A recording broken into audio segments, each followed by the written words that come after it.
all of those countries. You had 20 countries plus the other people that I mentioned, and a tremendous spirit to get this over with. After the meeting with the world leaders, I spoke with the governors of our 50 states and territories. Our team has been in constant communication with the governors, and we had a terrific meeting. Somebody in the fake news said that one of the governors said, "Oh, we need Tom Brady." I said, "Yeah." He meant that in a positive way. He said, "We need Tom Brady. We're going to do great." And he meant it very positively, but they took it differently. They think Tom Brady should be leading the effort. That's only fake news, and I like Tom Brady. Spoke to him the other day. He's a great guy. But I wish the news could be real. I wish it could be honest. I wish it weren't corrupt. But so much of it is. It's so sad to see. Just so sad to see. We had a great meeting. I tell you what, I'm sure you have tapes of the meeting. I'm sure that you were able to get tapes very easily. So you had 50 governors plus. And if you had tapes, you'd see it was really, I mean, there was no contention. I would say virtually none. I would say maybe one person, there was a little tiny bit of a raising of a voice, a little wise guy, a little bit. But he's usually a big wise guy, not so much anymore. We saw to it that he wouldn't be so much anymore. But he is, we had I mean, I would rate Mike was there. A lot of the folks in the back were there. And it was a great meeting. It took place at about 12 o'clock. So we went from the G20 to the governors. We also spoke about the economic relief with the governors and the package that we're moving through Congress to deliver much-needed financial assistance to hardworking families and small businesses. I want to thank Democrats and Republicans in the Senate for unanimously passing the largest financial relief package in American history, 96-0, and I have to say it's the largest by far. And I'm profoundly grateful that both parties came together to provide relief for American workers and families in this hour of need. The House of Representatives must now pass this bill, hopefully without delay. I think it's got tremendous support. When you're at 96-0, and as you know, a couple of those people are quarantined, and one, Rand Paul, is he's actually got it. But he'll be better. He's been a great guy. He's been a great friend of mine, actually. The massive $2.2 trillion relief package includes job retention loans for small businesses with loan forgiveness available for businesses that keep their workers on the payroll. It's pretty good. Loan forgiveness. Keep the workers on the payroll. It's pretty good. Direct cash payments will be available to American citizens earning less than $99,000 per year, $3,400 for the typical family of four. Expanded unemployment benefits. The average worker who has lost his or her job will receive 100% of their salary for up to 4 full months. These are things that, by the way, we have plenty more to go, but they're things that nobody's ever had any package like this done. And I just want to thank them. Hopefully it'll get approved equally easily in the House. Really, I think it will go through pretty well from what I hear. Virtually everybody. There could be one vote, one grandstander maybe. You might have one grandstander. And for that, we'll have to come back and take a little more time, and it'll pass. It'll just take a little longer. But let's see whether or not we have a grandstander. Critical support for the hardest-hit industries with a ban on corporate stock buybacks and tough new safeguards to prevent executive compensation abuse. Over $100 billion for our amazing doctors, nurses, and hospitals. $45 billion for the Disaster Relief Fund, more than doubling the amount available. This is tremendous stuff. $27 billion for the coronavirus response, including $16 billion to build up the strategic national stockpile with critical supplies, including masks, respirators, and all sorts of pharmaceuticals. $3.5 billion to expand assistance to child care providers and child care benefits to healthcare workers, first responders, and others on the front lines of the crisis. And these are really brave, incredible people, I have to say. And some of them are getting sick, and some of them are getting very sick, and some of them don't even recover. They're incredible people. $1 billion for Defense Production Act procurement. We are, as you know, using the act, but we use it only when necessary. We use it as leverage. We generally don't have to use it to accomplish what we want to accomplish. As of today, FEMA has shipped over 9 million N95 masks, 20 million face masks, 3.1 million face shields, nearly 6,000 ventilators, 2.6 million gowns, 14.6 million gloves, and we're sending more every day, and we've got tremendous amounts of equipment coming in. A lot of great companies are making equipment right now. The ventilators, obviously, they take a little longer to make, but we have a lot of companies making them, and we're going to be in great shape. We took over an empty shelf. We took over a very depleted place in a lot of ways. As you know, the testing is going very, very well, and that was obsolete and broken, and we fixed it, and it's been going really good. And I think, very importantly, the stockpile, we're really filling it up, and we fill it up rapidly, but we get it out. Sometimes we have it sent directly to the states instead. And again, the state has to be doing this kind of a thing also. We're sort of a, we look from behind a little bit, and we look at how are they doing, and if they need help, we do it. But it's their first responsibility. Sometimes they just can't get it. But we load it up and we send it out. But if we can, we have it sent directly to the state. We want it to go directly to the point where we want it.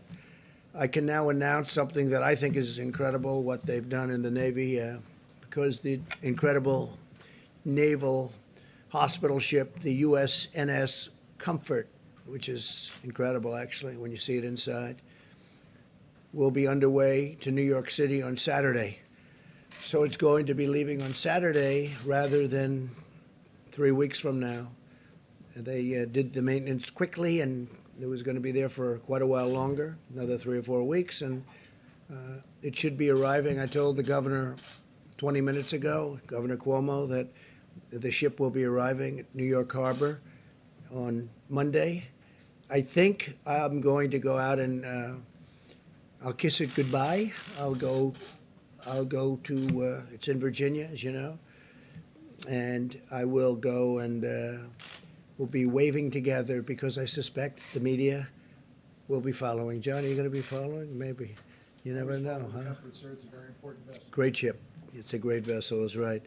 So if you want to go, I'll see you there, and if you don't, that's okay. After being fully loaded with medical supplies, it's loaded up to the top, and it's over at the Norfolk Naval Base.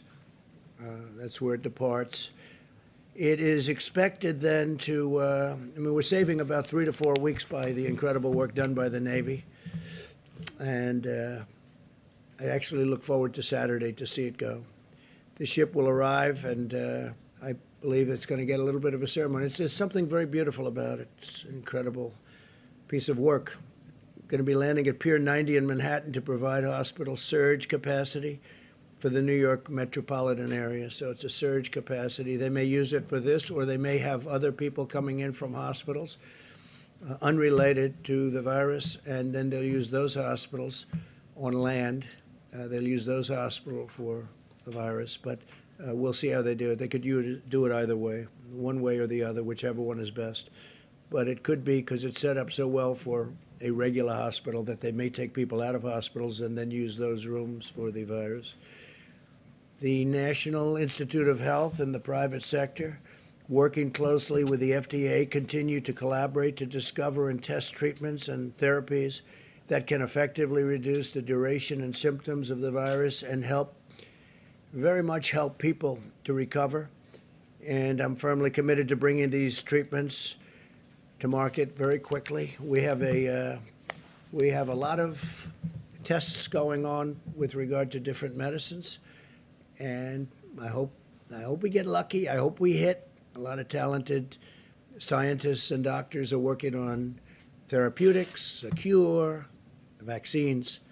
I think we're doing very well. Tony may speak to that a little bit later, but I think we're doing very well with regard to the vaccines. I think we're doing well with regard to a lot of the things I just mentioned, but we'll have to see what happens. We're going to know fairly soon about a lot of them.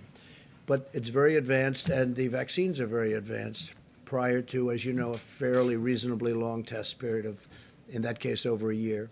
Every American should be proud of the incredible spirit our country has brought to this effort. It's been incredible. Citizens from all walks of life have come together to turn the tide in this battle. We're witnessing the extraordinary power of American unity like a lot of people have never seen. Even getting a vote. You're talking about trillions of dollars and you get a vote of 96 to nothing. We are waging war on this virus using every financial, scientific, medical, pharmaceutical, and military resource to halt its spread and protect our citizens. I want to express our tremendous thanks to the American people for continuing to practice social distancing like you people are practicing right here. I don't know, this room may never be the same. Maintaining good hygiene and follow government guidelines. Vice President Pence lifts up that card every time. And it's not very complicated, but hopefully you can do that. And your commitment will make all the difference in the world, and that's one of the big ones will be, for a while, stay home. Just relax, stay home. Making a lot of progress. As we continue to gather more information and accelerate the testing, where we're doing record numbers of tests now, far more than any other country has done. I told you yesterday, 8 days here, because you heard so much about South Korea. The media kept talking about South Korea, South Korea. We have a great relationship with President Moon in South Korea. But when I hear so much about South Korea, so in 8 days, we do more testing than they did in 8 weeks. And it's a very highly sophisticated test.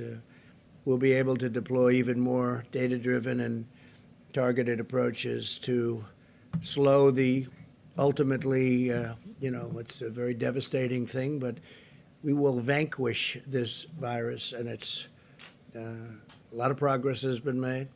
That's why earlier today I sent a letter to America's governors describing how we will be using the data to update existing guidance on social distancing, which will be developed in close coordination with our nation's public health officials and scientists.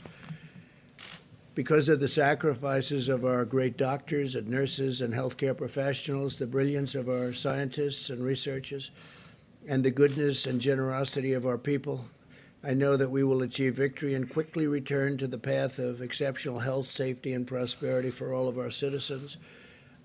We have to get back to work. Our people want to work. They want to go back. They have to go back. And we're going to be talking about dates. We're going to be talking with a lot of great professionals. But this is a country that was built on getting it done. And our people want to go back to work. I'm hearing it loud and clear from everybody. So we'll see what happens. We're going to have a lot more information early next week, and we'll be reporting that back. But I just want to leave it with you. We have to go back.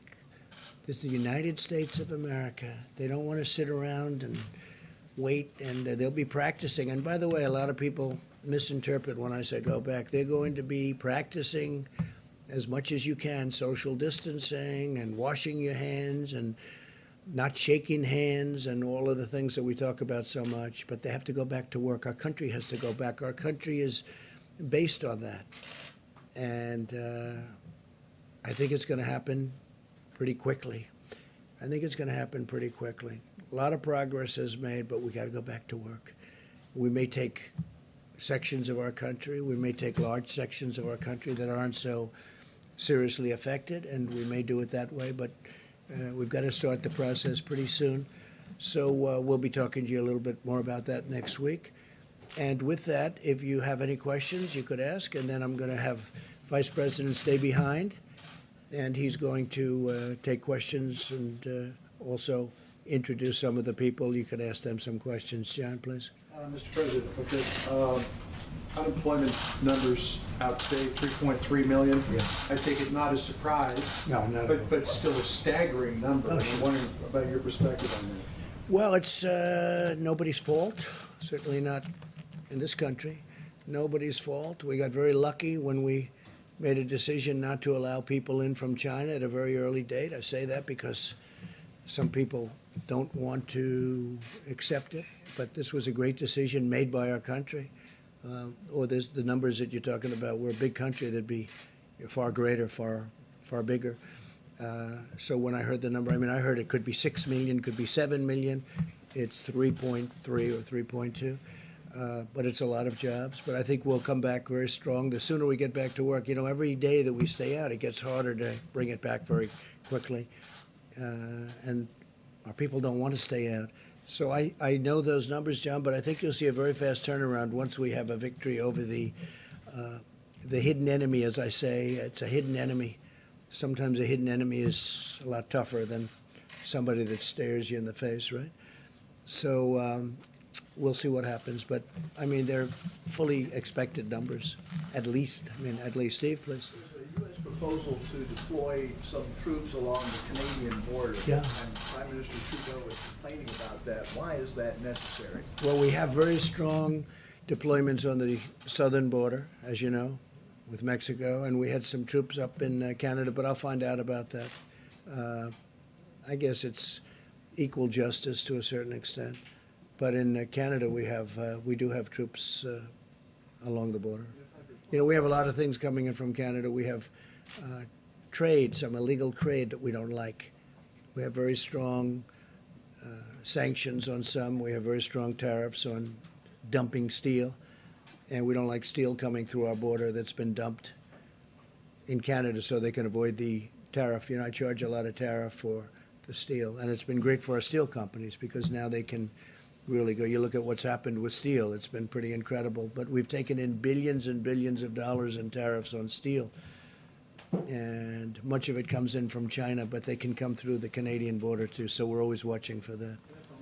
The numbers correctly, the United States now has surpassed China as the country with the highest number of virus cases. Does this surprise you at all? Is it following a predictable trajectory? No, I think it's a tribute to our testing. Number one, you don't know what the numbers are in China. China tells you numbers, and I'm speaking to President Xi tonight, I believe, and we'll have a good conversation, I'm sure. But you just don't know, what are the numbers.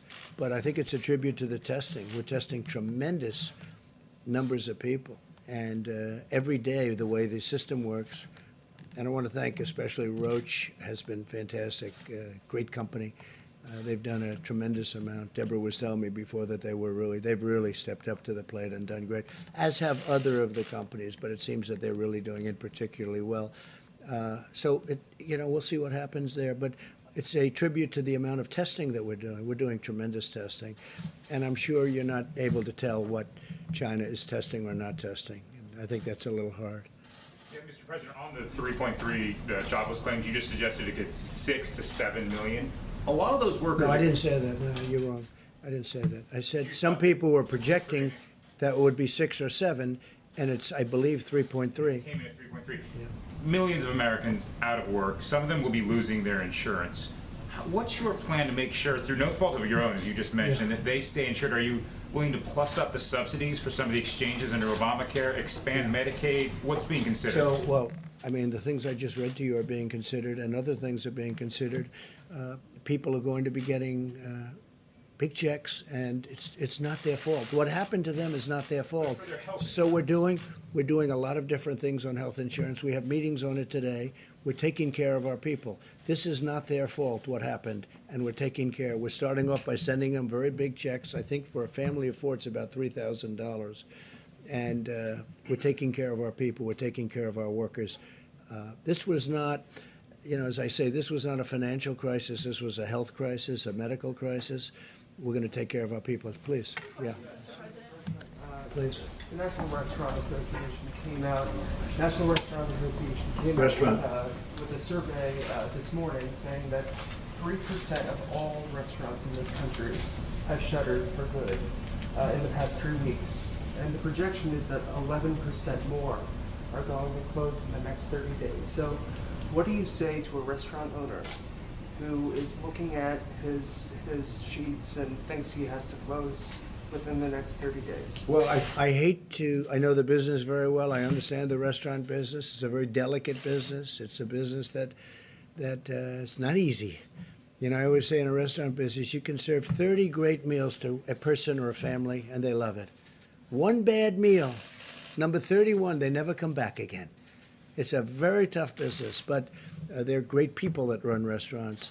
And I've heard 3% could be lost, and you could go as high as 10 or 11%. But they'll all come back in one form or another. It might be a different restaurant, but it's going to be a great business for a lot of people. And we're making it easy for people to look what we're doing in terms of loans, what we're doing in terms of salaries. They'll all come back. It may not be the same restaurant, may not be the same ownership, but they'll all be back. Yes, sir, please. So you mentioned the pledges from American companies to provide supplies, but does it get, as we top 81,000 cases in the U.S., does it make sense to relook at using the Defense Production Act? Well, I talked about the Defense Production Act a lot, and I've enacted it. I have it. I can do it with a pen. And we have actually used it on 2 minor occasions, and then we could withdraw it. But for the most part, the companies, we don't need it. We say, we need this, and they say, don't bother, we're going to do it. I mean, we're dealing with Ford, General Motors, 3M. We're dealing with great companies. They want to do this. They want to do this. They're doing things that frankly, they don't need somebody to walk over there with a hammer and say, do it. They are getting it done. They're making tremendous amounts of equipment, tremendous amounts. And when this is over, we're going to be fully stockpiled, which they would have never been, except for a circumstance. This was something that nobody has ever thought could happen to this country. I'm not even blaming. Look, we inherited a broken situation, but I don't totally blame the people that were before me and this administration. Nobody would have ever thought a thing like this could have happened. But the Production Act, Defense Production Act, is a wonderful thing, but I just haven't had to use it. They know it's activated. They know I can use it. Maybe that frightens them a little bit. You know, it's got tremendous power, but I haven't had to. Please. Thank you, sir. A question for me, and then another question, if you'll let me, for some of my colleagues who are social distancing. Where are they? They're all outside trying to get in, I know. The first question has to do with cruise liners like Carnival and Royal Caribbean. They want this relief aid, but they're worried that because they offshored to places like Panama and Liberia, they might not qualify.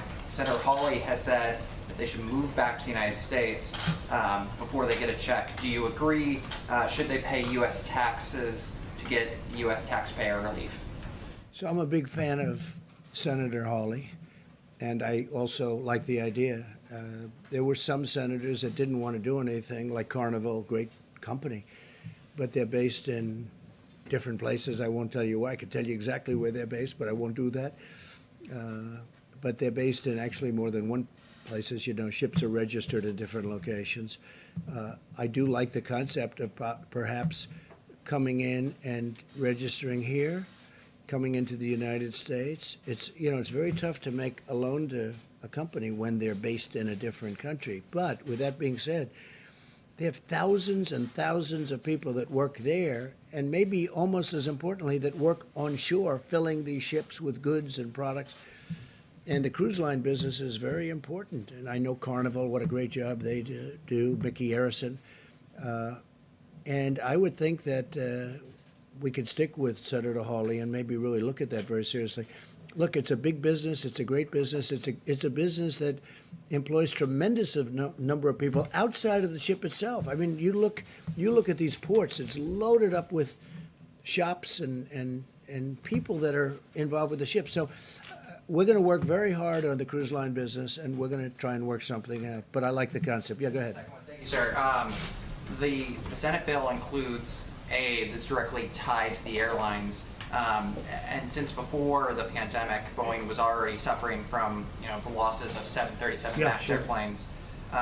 Do you think it's appropriate to use this legislation to sort of provide them with $17 billion of aid on top of $25 billion that they could qualify for as a passenger airline, and then another $4 billion that they could qualify for as a cargo airline? Is that fair? So the airline business is a very tough business. Over many years, it's been very, very tough.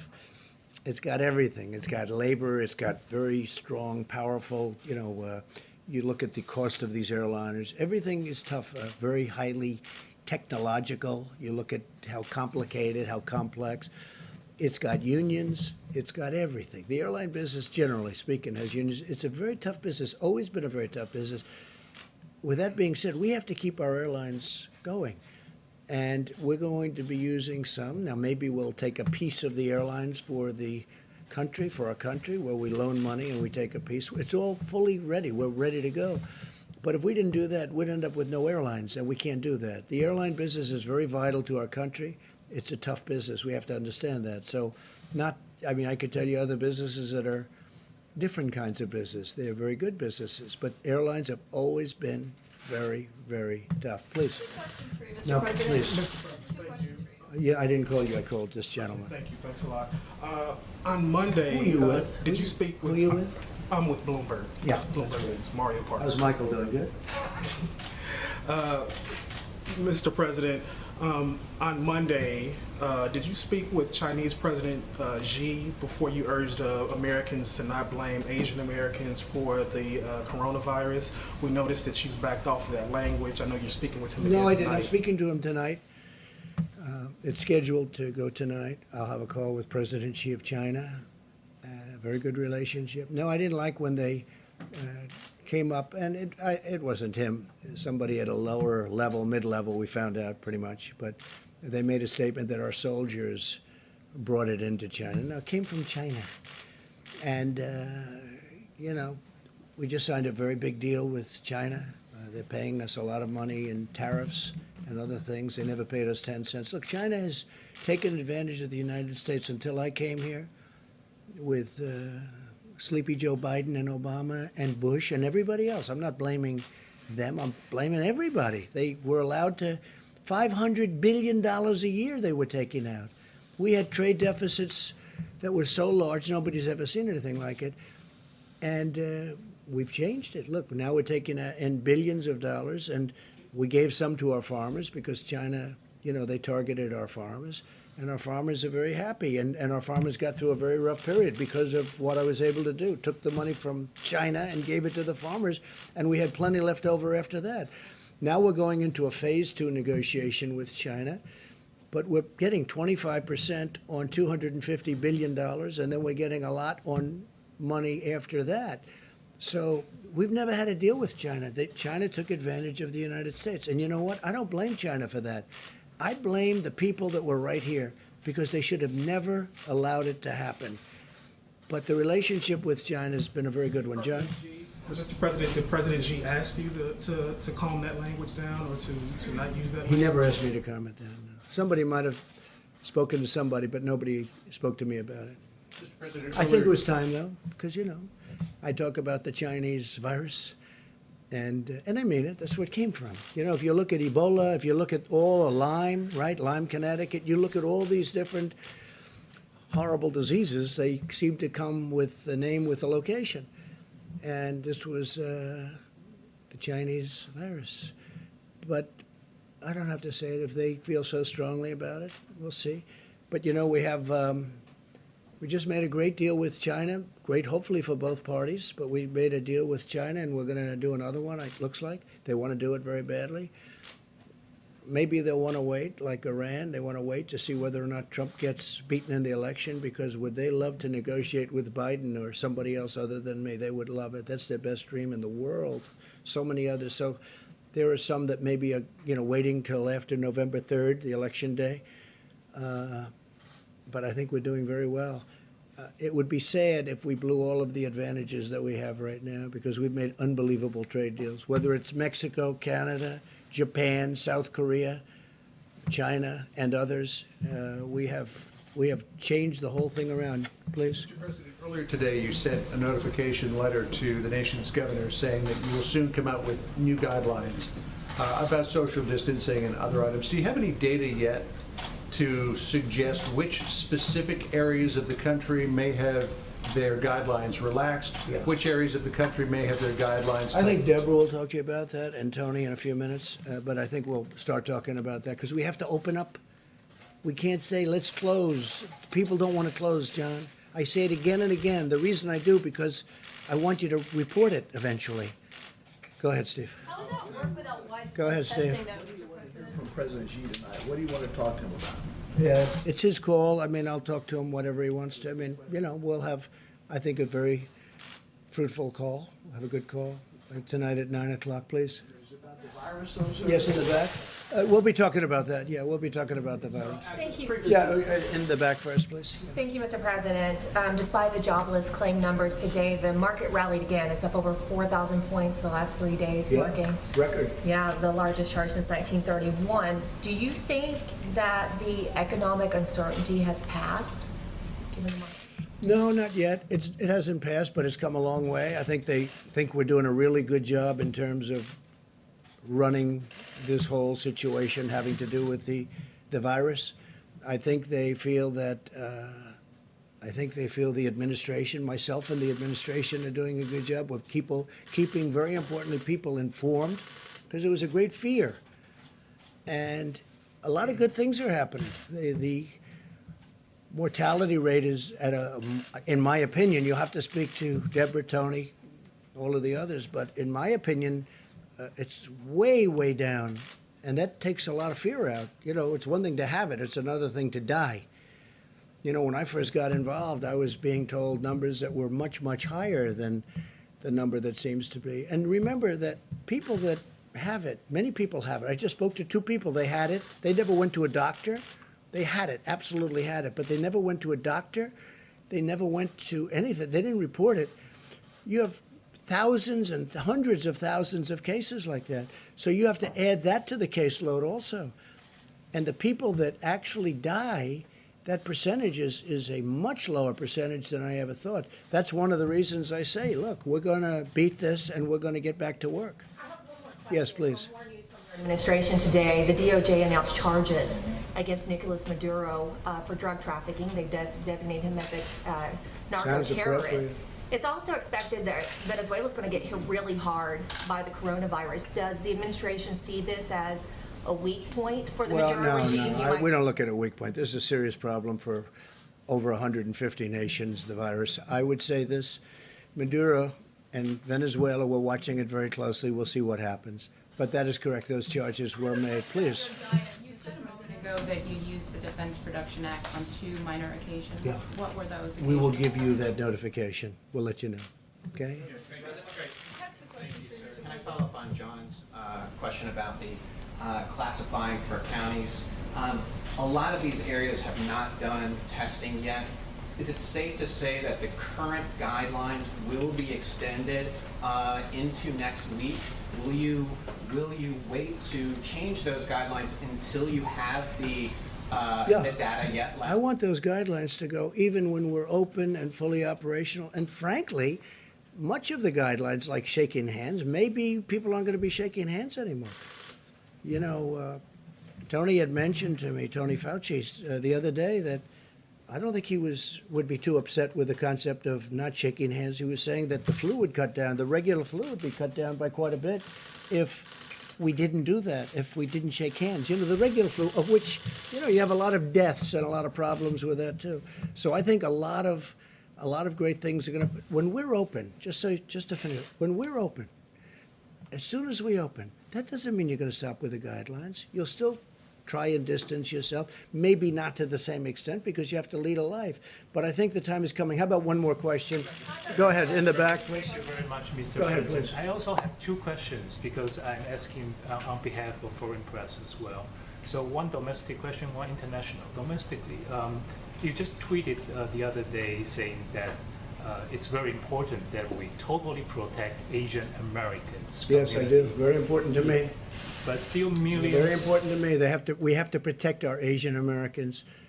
It's a very important. That was a very important tweet to me because I didn't like things that I was hearing. Please go ahead. Well, what's the concrete measure that you're taking to combat the hate crimes against Asians? Well, I don't know. All I know is this: Asian Americans in our country are doing fantastically well. I'm very close to them, as you know, and they're doing fantastically well. And I think they appreciate the job we're doing. But I did want to put that statement out, the social media statement. Because to me, Asian Americans are a great part of our country. Thank you all very much. We'll see you soon. Thank you. I have 2 questions for you, Mr. President. On your guidance for county by county, how does that work, Mr. President? Will people be able to go from county to county to high risk and low risk? Well, good afternoon, everyone. The White House Coronavirus Task Force met today. We continue to move out on President Trump's directive to slow the spread with mitigation, to advance and expand testing across the country, and to work on the critical supplies that our healthcare workers in our nation needs. Today, the President convened the nation's governors, all of the states and territories, and reiterated to them that with FEMA in the lead, our approach is, our response to the coronavirus in this country is locally executed, healthcare workers, local public health officials. It is state managed, and it is federally supported. We took the opportunity to thank all of the governors across the country, our states and territories, for their incredible leadership and the partnership they've forged with this administration.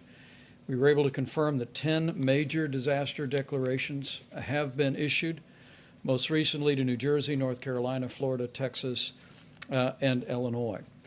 We spoke to them about the importance of the economic recovery legislation that will come before the House of Representatives, we believe, tomorrow midday, and we're grateful for their efforts in working for that unanimous bipartisan vote in the United States Senate last night.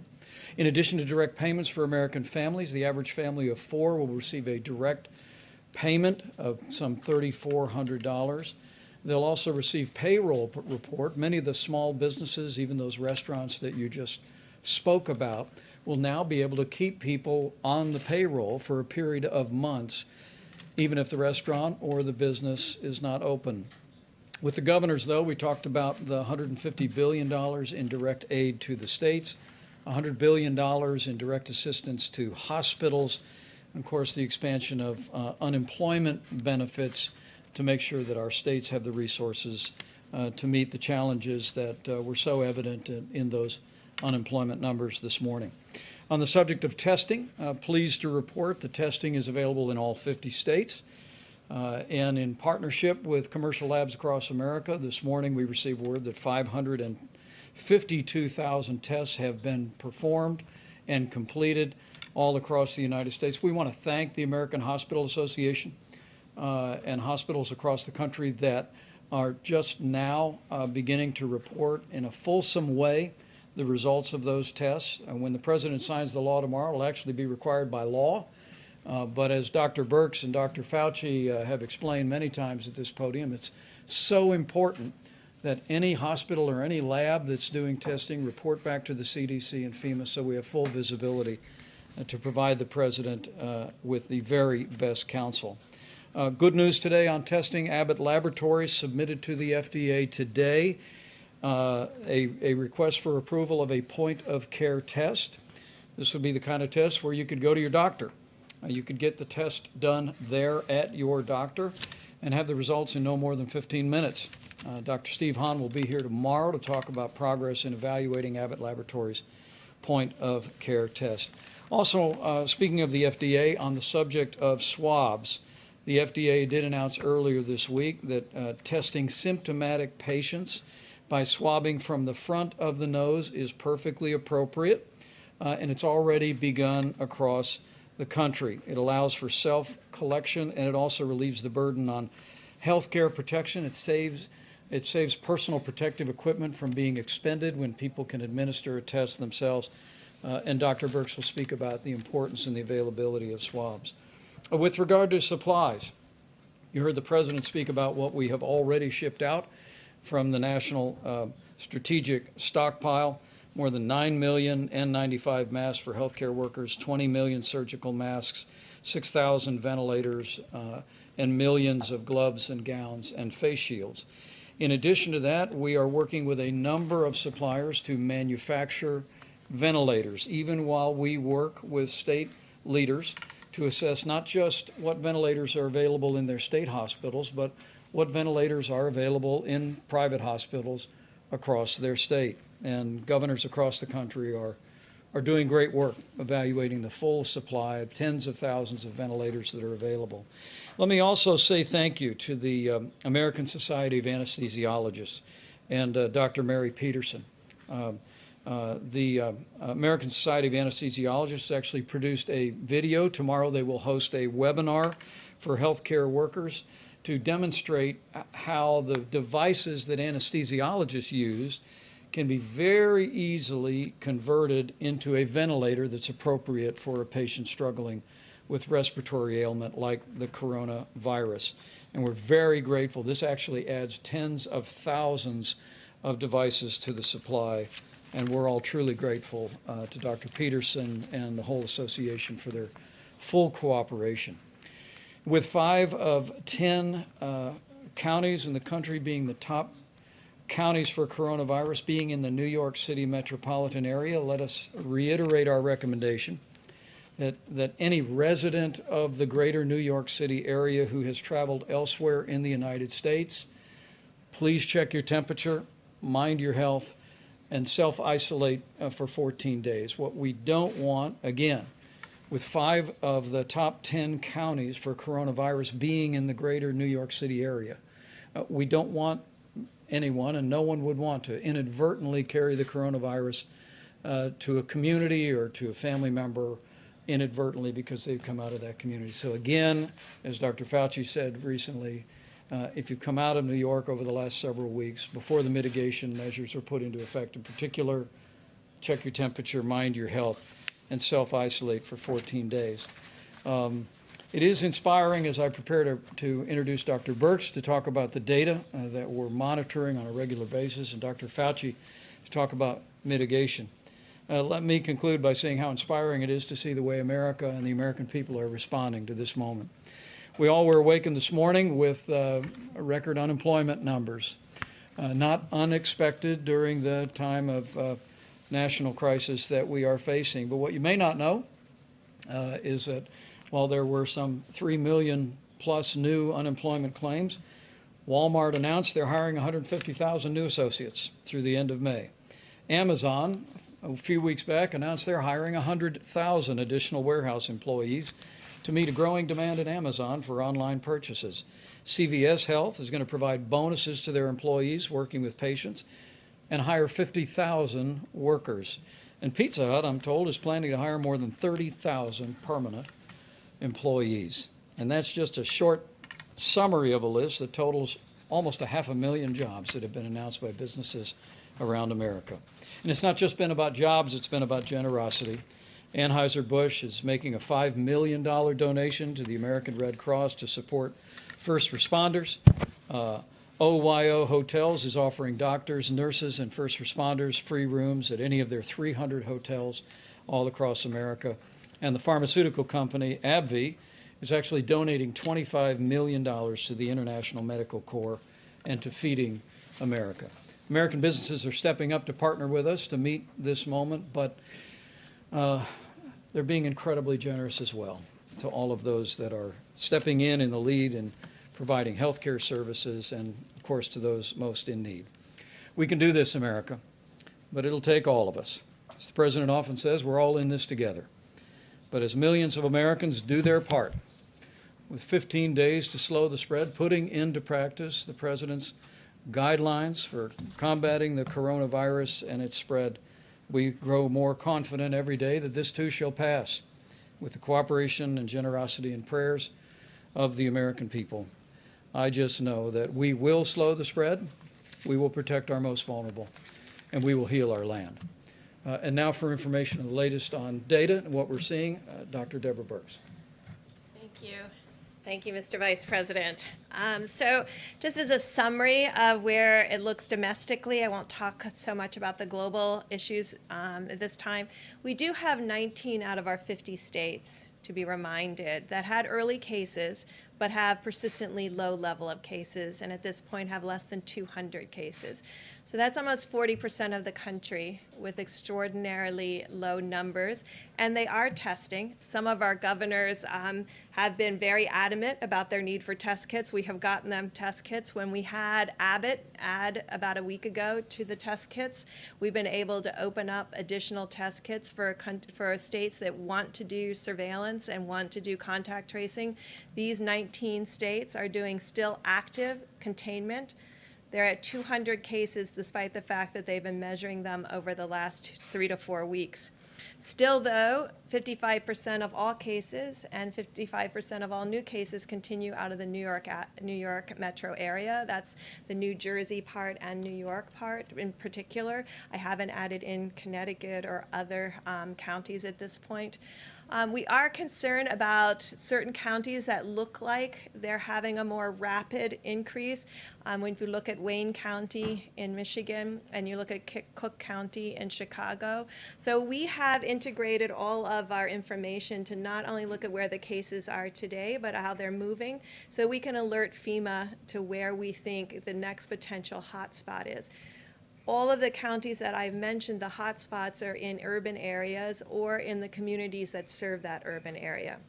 And I think that's something very important to remember as we move forward. Because of the innovations within our private sector, we continue to have these new platforms added for laboratory testing. And these become critical platforms for states that have very low rates and very low rates needed to test. Why is that important? Some of these machines have wells and plastic plates that, in order to be effective, you have to put on about almost 96 samples. And others are made for 4 samples or 24 samples at a time. So what's critical for us to be able to do is to match the need to the county and state. And that's the role that we can provide advice on, because we get to see across the whole country and where those items are needed most. And so this is allowing us to adapt and adopt really allocation of tests or recommendations to state of what piece of equipment they may need. Of the 550,000 tests, you can do the math, but we're still running somewhere about 14% overall. That means 86% of the people with significant symptoms, because remember, you had to have a fever and symptoms to get tested at this point. So still 86% are negative. These are really important facts for the American people. I'm sure many of you saw the recent report out of the UK about them adjusting completely their needs. This is really quite important. If you remember, that was the report that said there would be 500,000 deaths in the UK and 2.2 million deaths in the United States. They've adjusted that number in the UK to 20,000. So 500,000 to 20,000. We're looking into this in great detail to understand that adjustment. I'm going to say something that's a little bit complicated, but I'm going to try to do it in a way that we can all understand it together. In the model, either you have to have a large group of people who are asymptomatic, who've never presented for any test, in order to have the kind of numbers that were predicted. To get to 60 million people infected, or of 6 million people infected, you have to have a large group of asymptomatics, because in no country to date have we seen an attack rate over 1 in 1,000. So either we're only measuring the tip of the iceberg of the symptomatic cases, and underneath it are a large group of people. So we're working very hard to get that antibody test, because that's a good way to figure out who are all these people under here and do they exist. Or we have the transmission completely wrong. So these are the things we're looking at, because the predictions of the models don't match the reality on the ground in either China, South Korea, or Italy.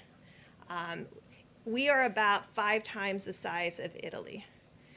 So if we were Italy and you did all those divisions, Italy should have close to 400,000 deaths.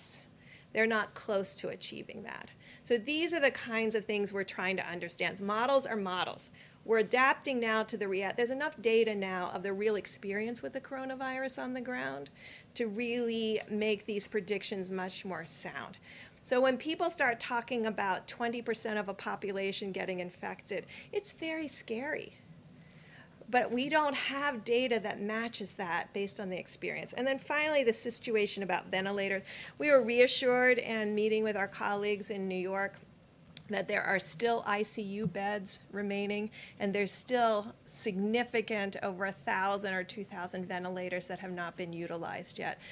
Please, for the reassurance of people around the world, to wake up this morning and look at people talking about creating DNR situations, do not resuscitate situations for patients.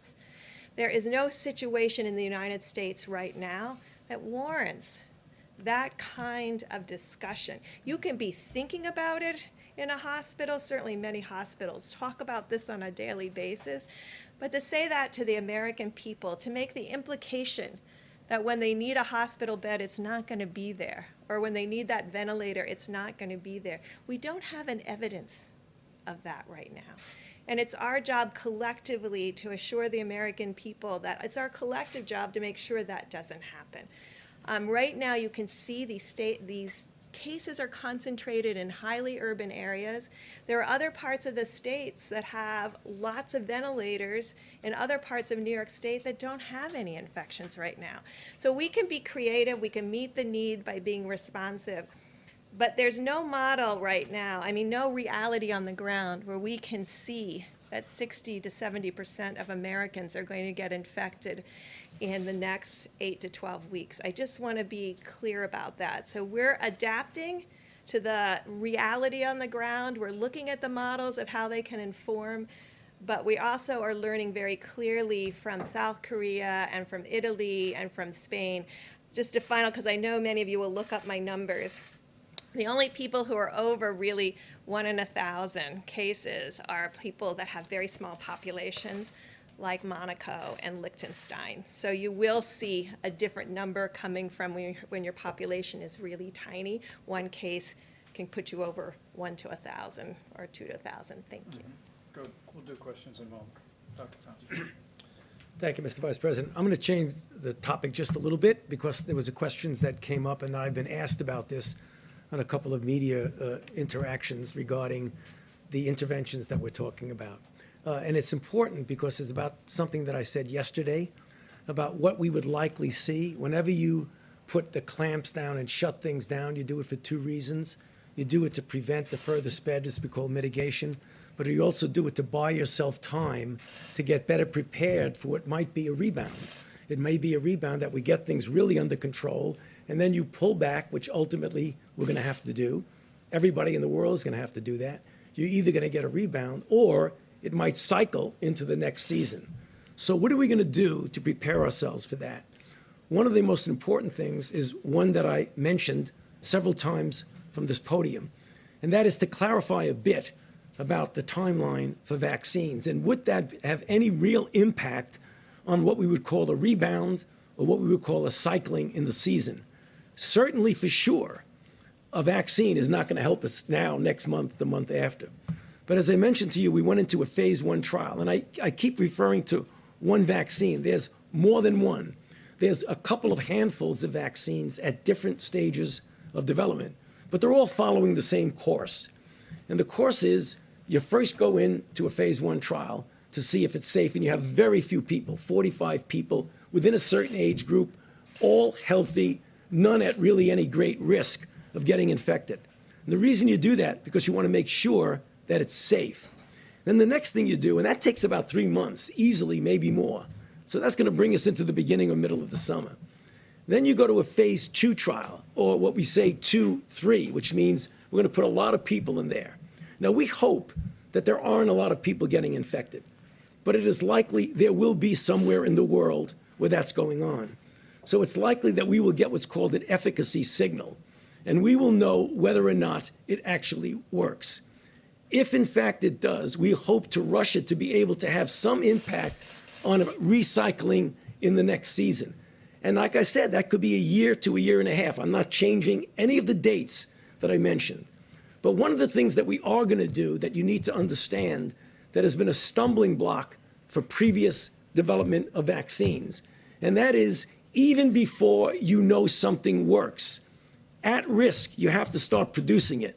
Because once you know it works, you can't say, great, it works. Now, give me another 6 months to produce it. So we're working with a variety of companies to take that risk. We didn't take it with Zika. That's why, we have a nice Zika vaccine, but we don't have enough to do it because there's no Zika around. Same with SARS. So that's one of the things we're really going to push on, is to be able to have it ready if, in fact, it works. Now, the issue of safety, something that I want to make sure the American public understand. it's not only safety when you inject somebody and they get maybe an idiosyncratic reaction, they get a little allergic reaction, they get pain. There's safety associated. Does the vaccine make you worse? And there are diseases in which you vaccinate someone, they get infected with what you're trying to protect them with, and you actually enhance the infection. You can get a good feel for that in animal models. So that's going to be interspersed at the same time that we're testing. We're going to try and make sure we don't have enhancement. So the worst possible thing you could do is vaccinate somebody to prevent infection and actually make them worse. Next, and finally, with regard, I'll get you to your question. Finally, with regard to therapies. I mean, we keep getting asked about therapies. There's a whole menu of therapies that are going into clinical trial.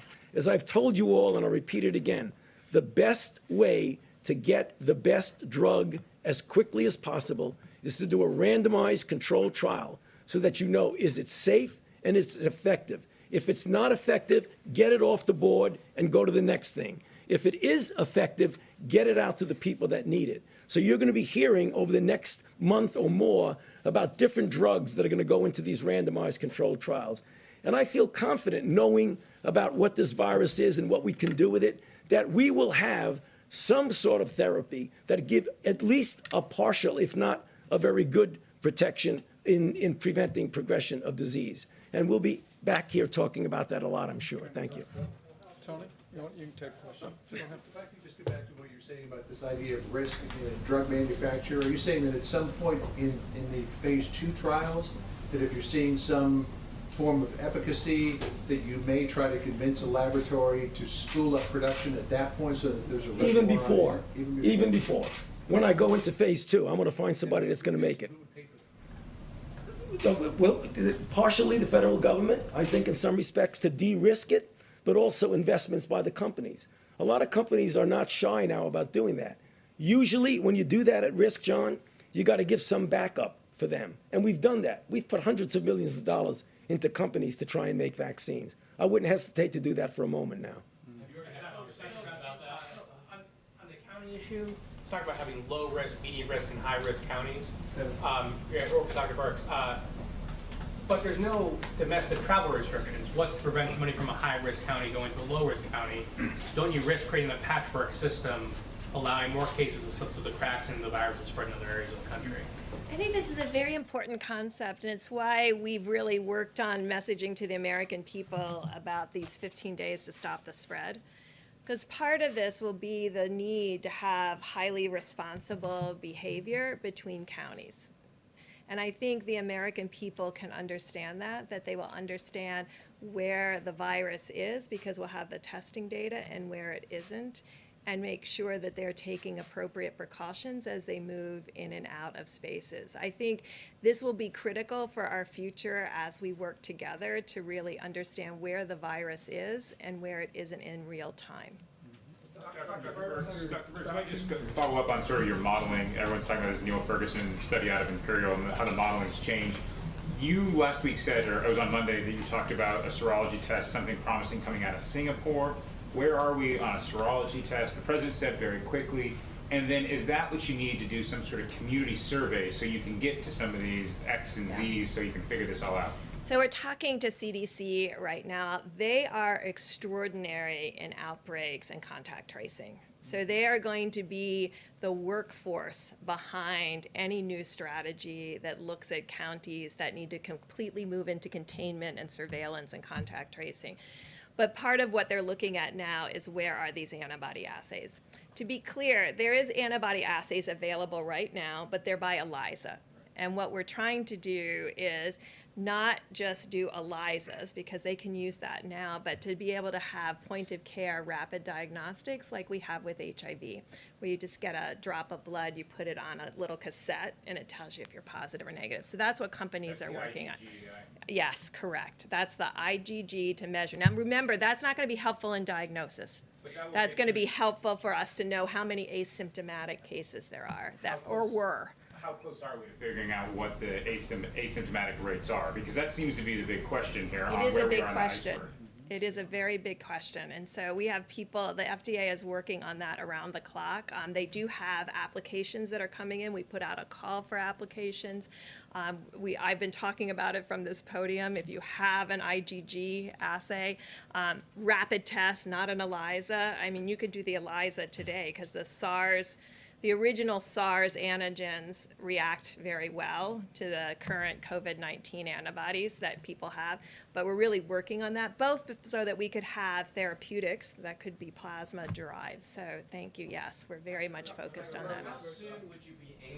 How soon will you be able to classify these counties? Because there's a lot of testing that has not been done yet. Well, you know, there are states, and I just want to really recognize state and local health officials that behind all of this have continued to test and have continued to do surveillance. So we do have states that have been doing surveillance all along, who have been doing contact tracing all along. It never gets reported because it's not, you know, it's not that exciting that they've identified 10 cases. But there are states doing that and have been doing it throughout this entire outbreak, and that's why we have some confidence that that testing has been going on. We have to expand testing for surveillance. But this is that, we talked about a little bit yesterday, the flu platform. So the flu platform is driven off of emergency rooms and hospitals reporting flu-like illness to their state and local governments. And that then will trigger the individuals to get tested. So we have a platform that states and local governments are completely used to. They're not used to doing it this late in the season. They'll do it usually through the end of March, but flu usually tails off a lot by April. So we're asking them to continue the activation of screening for flu-like illness. Now, that doesn't get to his question about where's the asymptomatics and how much of that. That helps us find cases and contact trace on systematic cases. Different guidance for the places, the counties that don't have the data yet? Will there be different CDC guidelines? So these are very early days of us trying to, what we're trying to do is to utilize a laser-focused approach rather than a generic horizontal approach. And I think in the 21st century, we should be able to get to that. Why am I confident that we can do that? Because we do that in sub-Saharan Africa right now for HIV. That's how we're stopping the epidemic there. So we've done it. We've done it in resource-limited settings. So I do believe we can transpose that approach here to the United States and be able to have, we have granular data down to a GPS coordinate of a site of a clinic and hospital. We think that same thing can be done in the United States. Quick question on the would you suggest restrictions to states for something like that? Like if there is a high-risk county and the restaurants are open in a low-risk county, wouldn't your fear be that people in that high-risk county go over to the restaurants? So these are dialogues that the federal government has to have with state and local governments, because state and local governments make those decisions, and that's what's been inspirational to me, of seeing how much the governors understand where they are in their epidemic and what they will need to do in the future. This is what we're trying to tailor. It requires us to have very clear data disaggregation at the county and state level, but I think you've been hearing from us, these outbreaks and clusters, we've been able to very well define to date. The one that was in King County, the one that is now in New York City, the one in New Orleans, the one in Wayne County. So, and we can see that spread throughout the region and those closely related counties. So this is what we're talking about, how to do surveillance, how to do contact tracing, and how to do each of these items to make sure that you prevent that spread. What's your timeline, do you think? What's your timeline for implementing guidance like this? Well, we have to get all of our data together. We owe it to the president. And we owe it to the president to be able to make that decision. So that's what we're working on right now, is getting that granularity. All right, guys, last question. I'll go to John for a second. I can speak to that, Phil. The president sent a letter to all the governors today indicating that, as every American recognizes, that the importance of 15 days to slow the spread, that we're approaching day 15. And what the president told the governors, that we're going to listen to the very best health experts in the world. We're going to examine that data very carefully, and we'll be presenting this weekend the president a range of recommendations and additional guidance for going forward. The President's made it clear that, in his words, he wants to open the country up. But we're going to do that responsibly. And as the President told the governors today, we'll do that based on the data. John, one last one. Mr. Vice President? I'll go to John, a little slip away. Unless there was a last-minute glitch, we should probably see Phase 3 pass the House tomorrow. Yes. Already there are many members who are talking about the need for a Phase 4. Do you see the need for a Phase 4? And if so, what do you think should be addressed in it? Well, first, let me just say again how grateful the President and I know governors across the country are for the extraordinary bipartisan work that's been done on Capitol Hill. Not just in the bill that will be taken up by the House of Representatives tomorrow, but in legislation last week that extended paid family leave, free coronavirus testing to every American, made sure that all the agencies at every level of the federal government had the resources to meet this moment. It's really been a very inspiring time. But what the President's made clear to our governors, we're going to do whatever it takes. And already we're hearing from some governors about the need for additional resources. And we will evaluate those very carefully. And I think the Secretary of the Treasury has already indicated, and congressional leadership has already indicated a willingness to remain open to that. The American people know we're all in this together. And the unity that you see on Capitol Hill, the unity that this President has marshaled among governors all across this country in our states and territories will continue to drive forward. We're going to make sure the people on the front lines, our healthcare workers, the people that are serving them, make sure our state governments, make sure every agency of the federal government have everything we need to put the health of America first. We'll see you back here tomorrow. Thank you all.